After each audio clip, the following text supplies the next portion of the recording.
salam unggul, salam sehat, salam sejahtera. Saya Arista Chandra Irawati SHMH APP, dosen tetap dari Program Studi Hukum Universitas Ngudi Waluyo Ungaran. Selain sebagai dosen tetap di Universitas Ngudi Waluyo Ungaran, saya mempunyai profesi seorang advokat. Kompetensi bidang ilmu saya pada bidang ilmu. Salah satu mata kuliah yang saya ajarkan pada semester ini yaitu mata kuliah hukum pidana. Mata kuliah hukum pidana berbobot 4 SKS dengan tim teaching.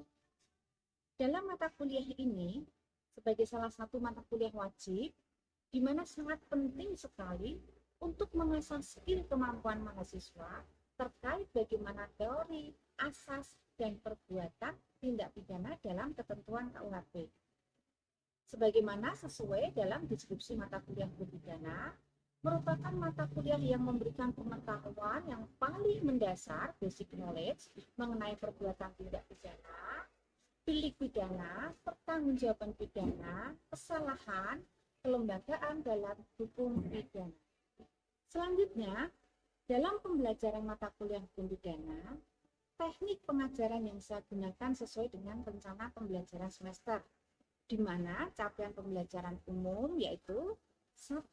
Menunjukkan sikap beriman kepada Tuhan Yang Maha Esa serta mampu bertindak dengan sikap kritis dan religius.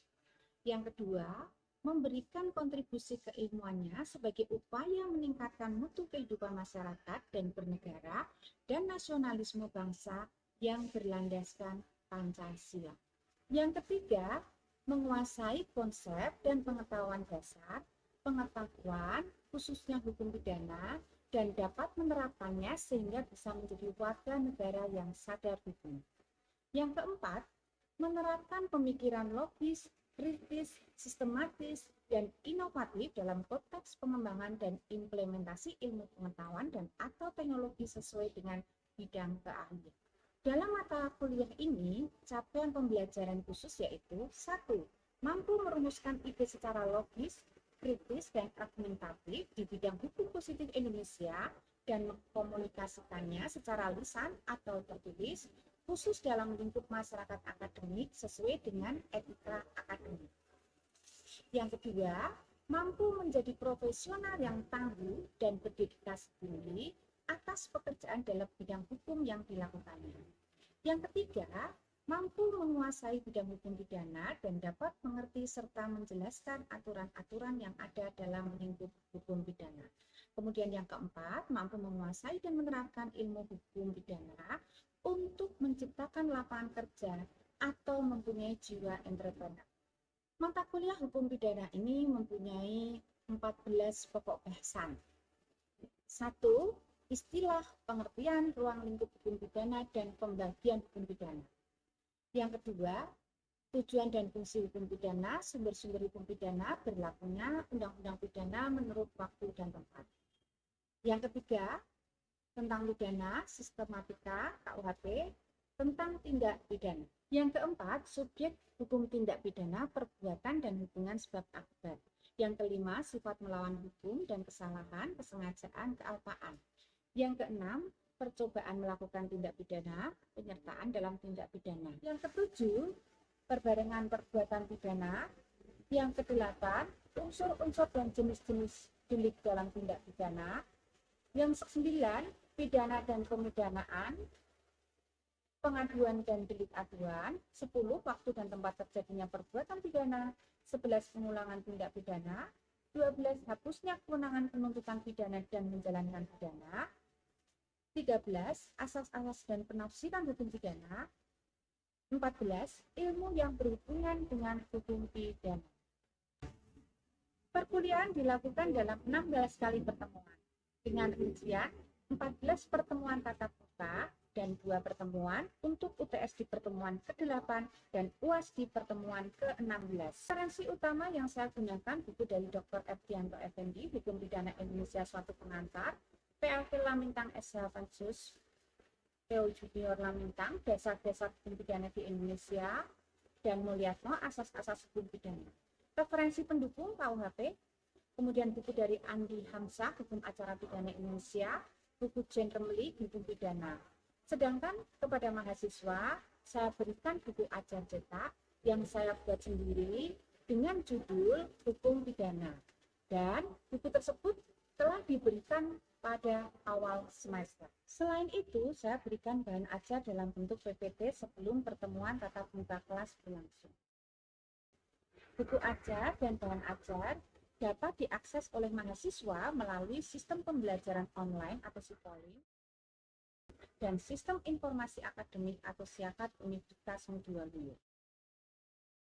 Pemberian buku ajar dan bahan ajar sejak awal semakin dapat meningkatkan minat mahasiswa dalam berinteraksi di kelas, baik melalui tanya jawab atau dengan discussion small group. Metode pembelajaran sebelum pandemi kuliah tatap muka, di mana dalam pertemuan tersebut diadakan diskusi dua arah antara dosen dan mahasiswa. Kami juga mengadakan latihan-latihan dan pemberian tugas untuk mengukur pemahaman mahasiswa.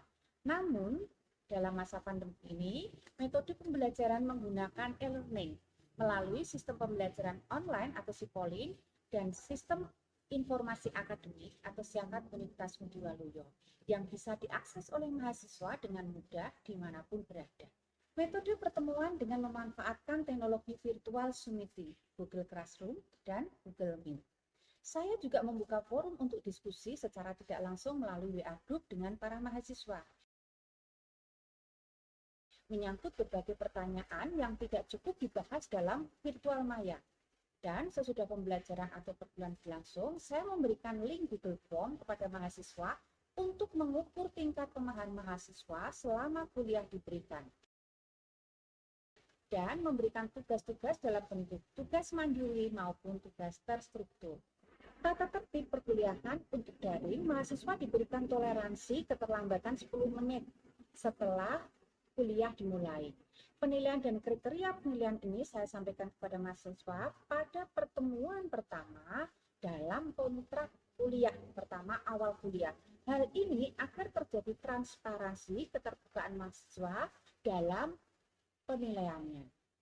Bobot penilaian ditentukan untuk ujian tengah semester 25%, ujian akhir semester 30%, tugas makalah 10%, presentasi kasus 15%, keaktifan kuliah 20%.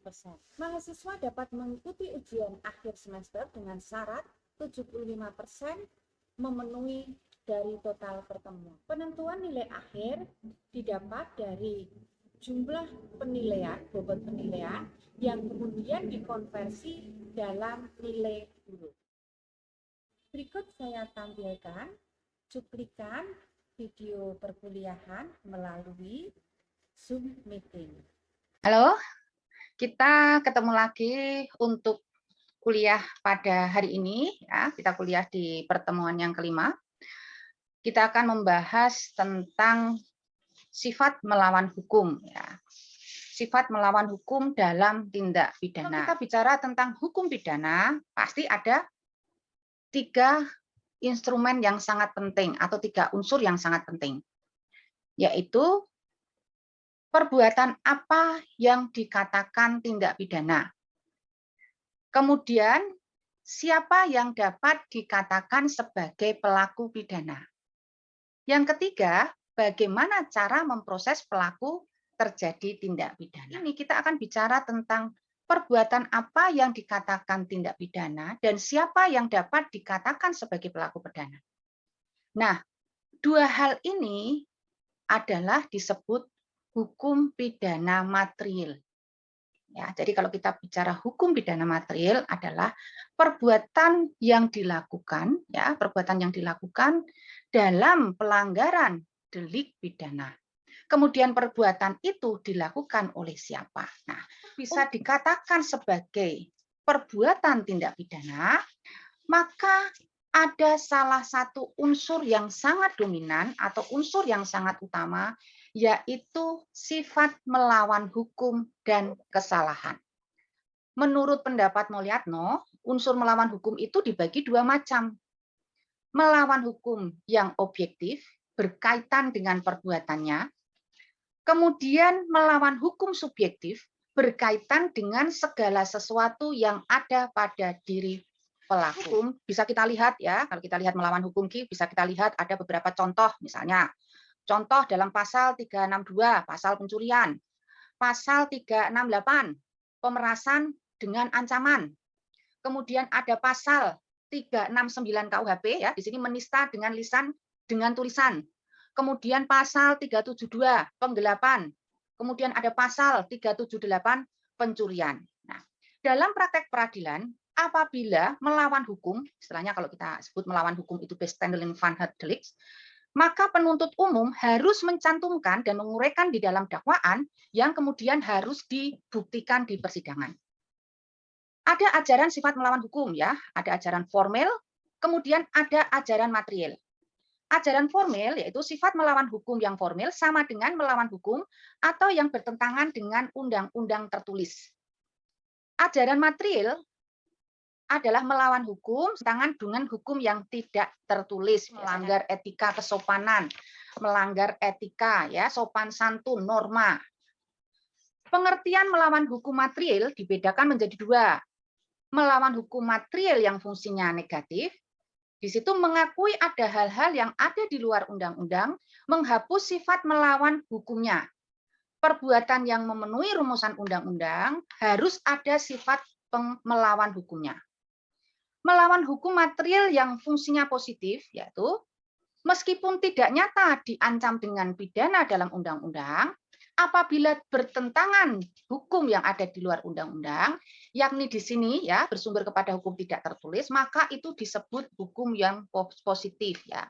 Tadi ada yang melanggar kesopanan, melanggar etika ya, kalau itu termasuk dalam konteks hukum pidana material yang fungsinya positif. Sifat melawan hukum ya, tadi sudah dijelaskan sifat melawan hukum adalah salah satu unsur tindak pidana. Nah, sifat melawan hukum di sini ada dua, yaitu kesengajaan dan kesalahan.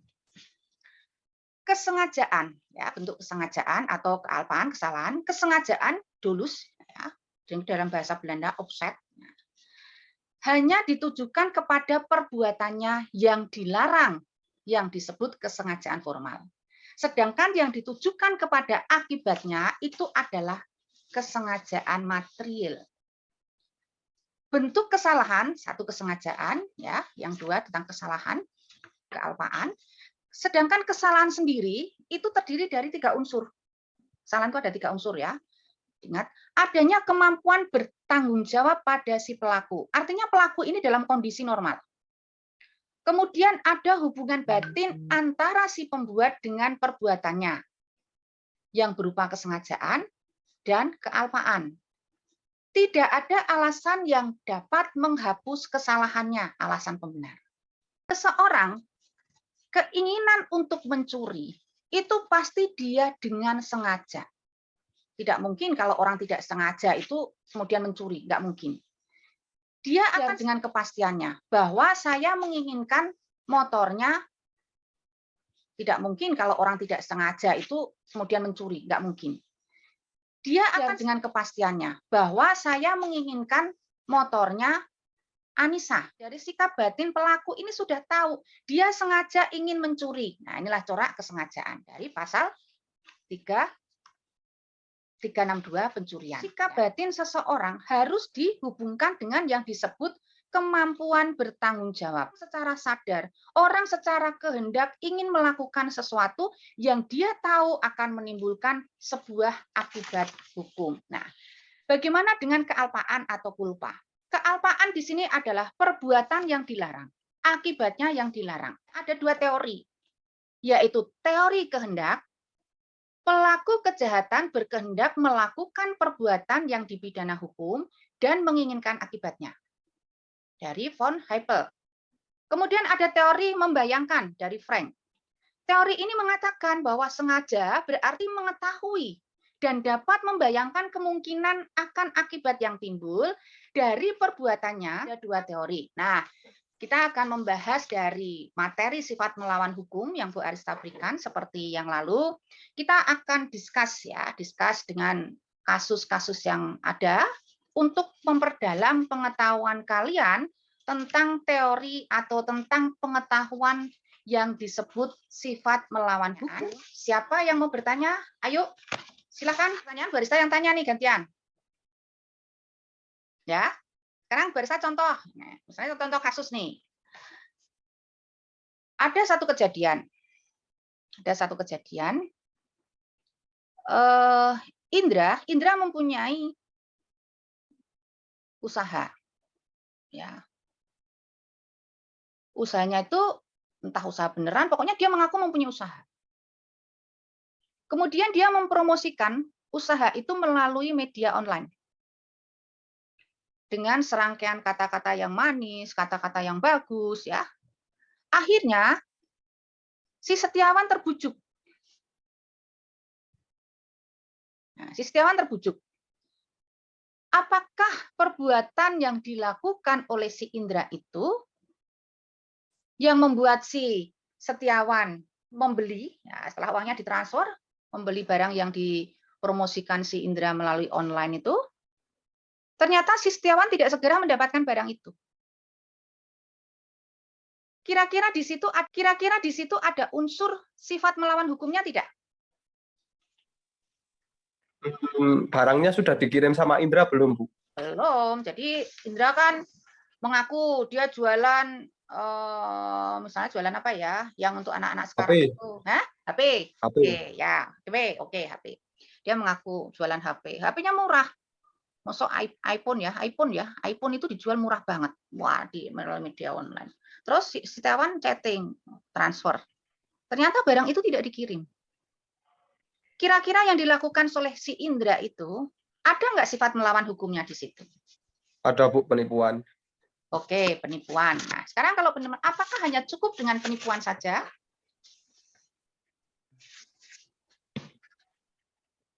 Kalau penggelapan, Yuk. Barangnya dibuat atau barangnya dipublikasikan, barangnya ditawarkan dengan online nih. Jadi dalam penerapan suatu pasal, ya, dalam penerapan suatu pasal itu bisa dijuntuh kepada undang-undang yang lain. Kira-kira apa? Bisa dijuntuh loh dengan undang-undang lain. Yuk. Ada nggak? Undang-Undang UU ITE. Betul. Nah, di dalam Undang-Undang UTE, karena kalau kita lihat ya, Undang-Undang UTE itu juga mengatur barang siapa ya dengan menyebarkan berita bohong, ya, menyesatkan, kemudian mengakibat timbulnya kerugian konsumen transaksi elektronik. Ya, itu adalah salah satu bentuk penipuan juga. Jadi kalau kalian misalnya tiba-tiba ada kasus yang seperti itu bisa dilaporkan. Itu adalah sebuah tindak pidana. Tindak pidananya di mana sekarang kalau dikaitkan dengan dengan sifat melawan hukumnya?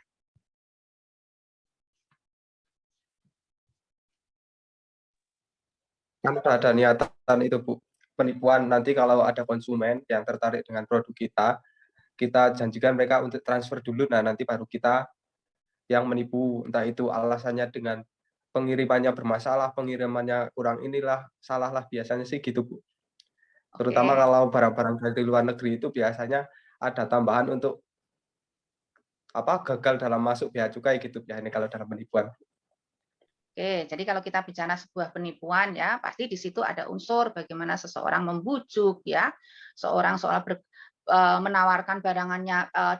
Dan itu, Bu, penipuan nanti kalau ada konsumen yang tertarik dengan produk kita janjikan mereka untuk transfer dulu, nah nanti baru kita yang menipu. Entah itu alasannya dengan pengirimannya bermasalah, pengirimannya kurang inilah, salah lah, biasanya sih gitu, Bu.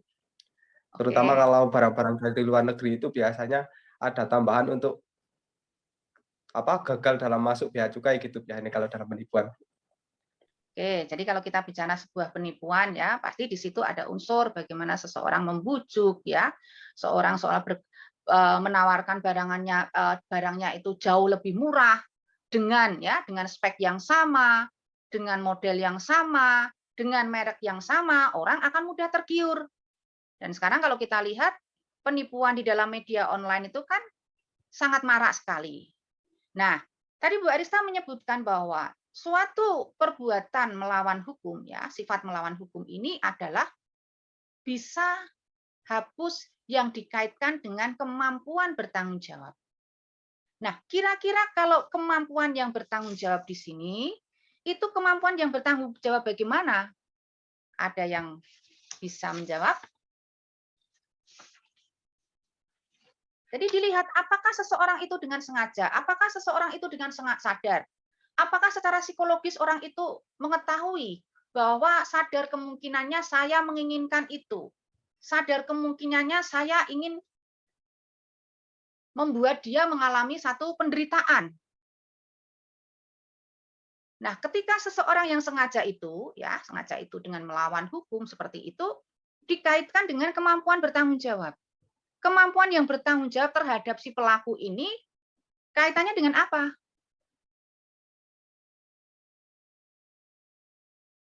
Ayo. Bisa menjawab, bisa bantu jawab? Karena kalau kemampuan bertanggung jawab ini, ya, kemampuan bertanggung jawab ini itu ada dua hal di sini.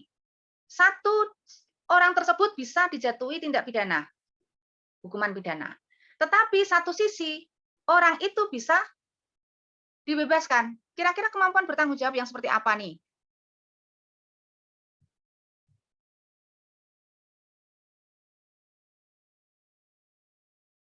Hmm?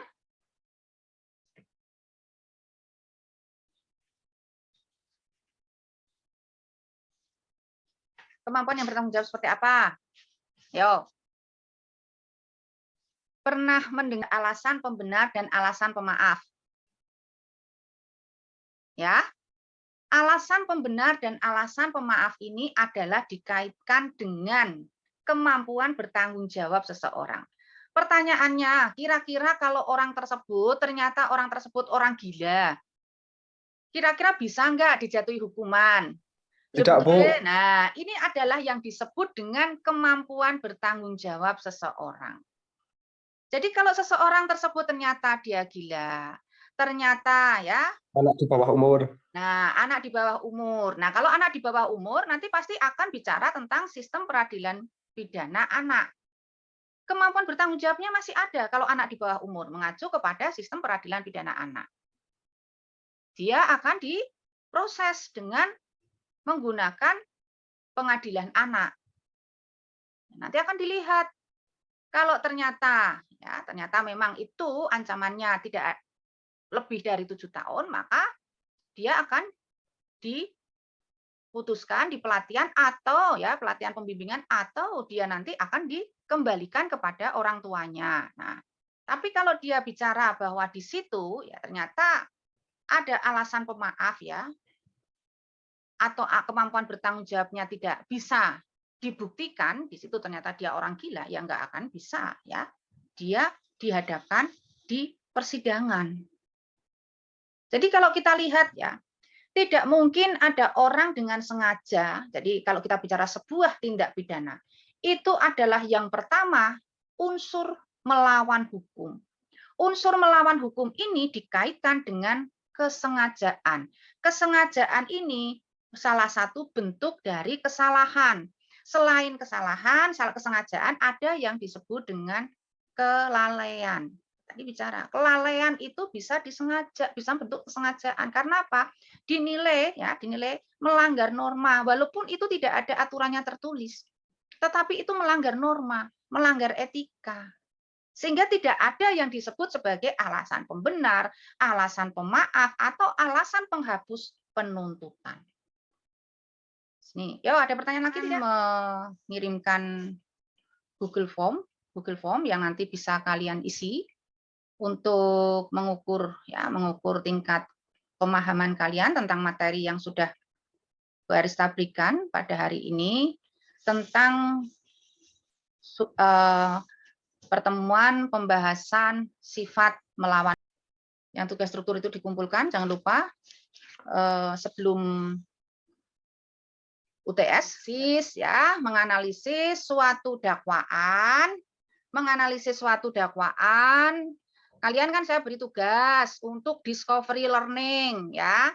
Discovery learning berkaitan dengan perbuatan melawan hukum. Di dalam itu sifat melawan hukumnya ada di mana? Cari perkara-perkara pidana bebas. Mau perkara apa silahkan dicari, kemudian dianalisis, dibuat satu bentuk ya, dibuat satu bentuk legal opinion atau pendapat hukum dari analisis kalian, dikaitkan dengan materi yang Bu Arista berikan hari ini.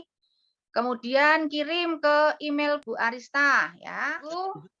Tugasnya segera diselesaikan. Belum ya, Bu. Ya. Sampai sini perkuliahan Bu Arista pada hari ini ya. Dan Bu Arista simpulkan bahwa untuk pertemuan mata kuliah pada hari ini dengan kita membahas sifat melawan hukum. Sifat melawan hukum itu ada dua, yaitu sifat melawan hukum objektif dan subjektif ya. Kemudian kesengajaan, kesalahan itu ada unsur kesengajaan dan kelalaian ya, dan kemudian dikaitkan dengan kemampuan bertanggung jawab seseorang yang secara sadar mempunyai niat untuk melawan hukum. Itu materi yang Bu Arista berikan pada hari ini. Terima kasih. Ini masih masa pandemi ya, masih pada masa pandemi. Jadi kalian tetap hati-hati, tetap protokol kesehatan ya. COVID masih ada. Oke, terima kasih dan saya akhiri kuliah kita pada hari ini. Saya tutup. Wassalamualaikum warahmatullahi wabarakatuh. Makasih ya. Nah, itu tadi cuplikan video cara saya mengajar kepada mahasiswa melalui media online. Baik, itu saja yang bisa saya sampaikan pada video kali ini. Semoga bermanfaat. Sampai jumpa.